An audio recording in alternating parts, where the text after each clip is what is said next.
You ever hear a scream and think, someone else will handle it? That thought almost killed a kid on a rainy afternoon, and the rest of this story is about what happens when one kid decides not to look away. Listen close. This is the story of Marcus Reed. How a soaked hoodie and a pocket knife changed everything, and how a debt from one generation found its way home through another. Act 1. The Ordinary That Isn't. Marcus grew up in a narrow house with a sagging roof on the edge of town, paint-peeling floorboards that complained with every step, a kitchen that smelled like coffee gone cold, and yesterday's biscuits. His grandmother May ran the place stubborn and proud, coughing like the winter would never leave her. Medicine was a math problem Marcus never solved: count the pills, count the dollars, subtract the copay. And somehow the gap was always there. On his wrist, he wore his mother's cheap watch, the glass cloudy with a faint spiderweb crack, and it kept time like it had a job to do, ticking, reminding, refusing to stop. Marcus worked at a co-op market packing groceries, a kid who moved faster than people expected. Paper or plastic, ma'am, he'd say with a small smile, and people either ignored him or looked at him like a placeholder in someone else's story. He'd bag eggs on top-handle onions with respect, and sometimes when a young mom at the end of the line didn't have enough for formula, he'd slip 5 from his tip jar across the counter and tell her, "I've got it." Yeah, that happened. He didn't tell anyone. He just did what needed doing and kept his head down. On weekends, he mowed yards. Old Fords and scuffed sneakers rolling up driveways owned by folks who never learned his name. He'd been past the locked gates of a local estate 1,000 times, a place with stone pillars and cameras on poles, and he had a rule: don't look in, don't dream. In colors you can't afford. His dad, Sam Reed, worked construction half a state away, called sometimes, sent what he could. Marcus had learned the hard lessons: early pride costs nothing, but it can keep you from asking for help. Act 2. The Storm and the Choice. On a late summer afternoon, the sky went dark like someone flipped a switch.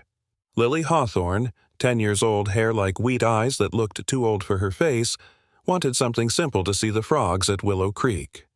Money had bought Lily a top-of-the-line purple electric chair with a whispering motor, but money hadn't taught anyone how to give her the small, ordinary things a kid wants: a muddy path, a fallen leaf, the thrill of going somewhere without asking permission.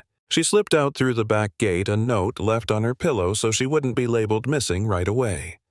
The path was forgiving at first, wind in her hair, wheels humming. Then the sky opened. Rain obliterated the map, made the dirt slick. A hidden drainage rut caught the wheel and tipped her over the chair, sliding into a ditch that filled fast. Her belt jammed, the buckle bent like bad luck. Water rose to her knees, then her chest, then her mouth. She screamed. People saw her. That is the worst part. A jogger slowed, saw the screaming, checked his watch, and kept running. Sneakers pounding the opposite direction like he'd outrun conscience. A couple in a sleek sedan stopped long enough to count the minutes and decided they were late for dinner. "Call 911, the woman said, and they drove away. A woman with a small terrier looked thought and chose dry shoes. Cameras on a hill fed a panicked man in a suit who watched and called out orders he couldn't fill in time. 4 people walked by, and Lily's eyes filled with rain and disbelief. Marcus was nearly home when he heard the scream. He popped his hood, rain soaking through his sweatshirt hands, smelling like oil and grass, and he froze, because the sound was a small human thing in a world of excuses. He ran. No thought about whose kid, no math about the risk versus reward, just a single thread: someone needs help. He hit the bank and slid into cold water like he'd stepped off a cliff.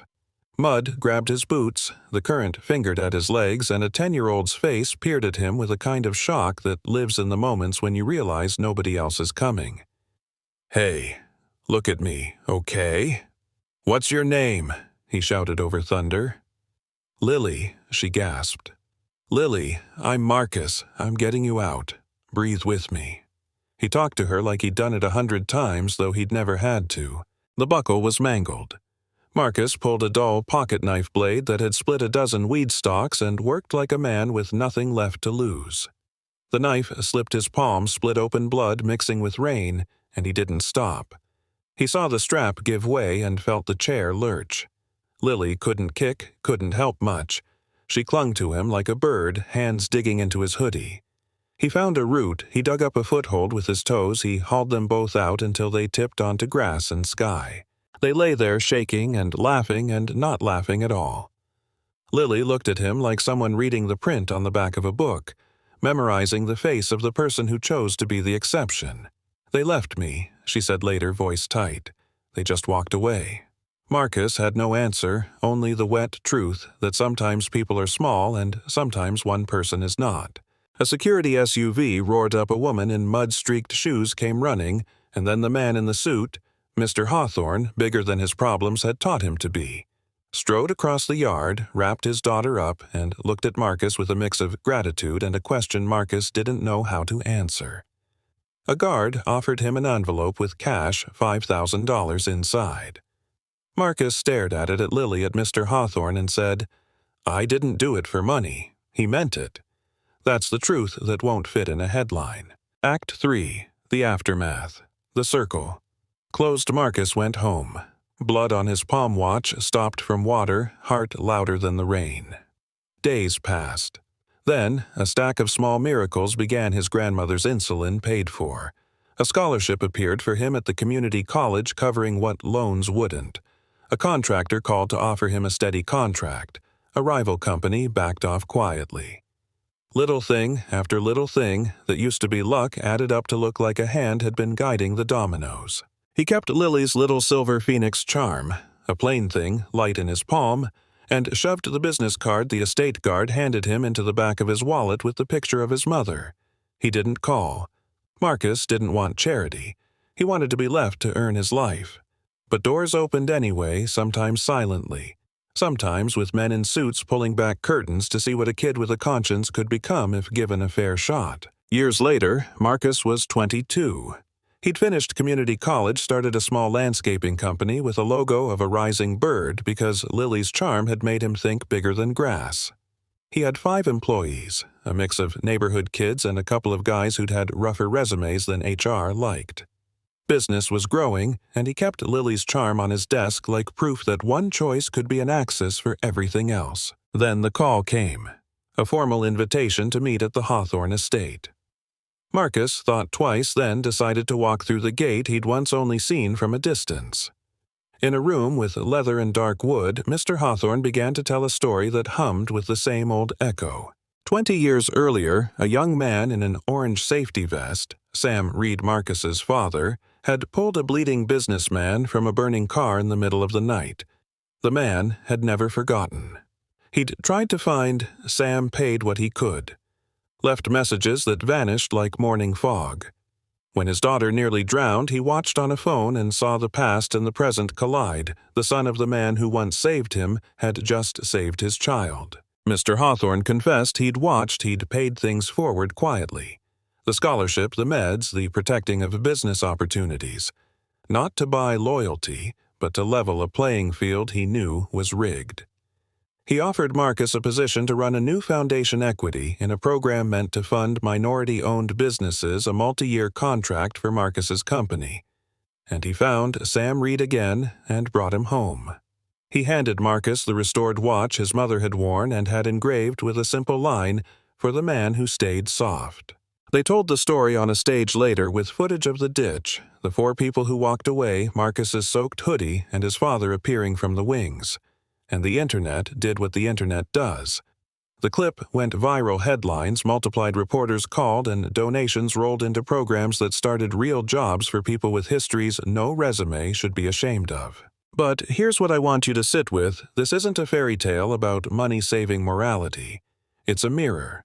4 people saw a child in danger and walked away. 1 person ran toward it. Everything that followed, the foundation, the contracts, the restored watch, started because someone chose to be the 5th person. The rest of us get to decide what kind of people we are when thunder rolls and a small voice asks for help. So, what do you think? Was Marcus owed this? Was Mr. Hawthorne's quiet intervention fair? Or did the sudden spotlight and the money change the purity of that single act of bravery? Have you ever been the one who stepped in while others turned away, or the one who needed someone to be that person? Tell me what you'd have done. Drop your story in the comments. I read them all. If this hit you, share it with someone who needs a reminder that sometimes being brave just means not walking away. Are we a culture that looks or a culture that acts? Let's argue about it, respectfully, below.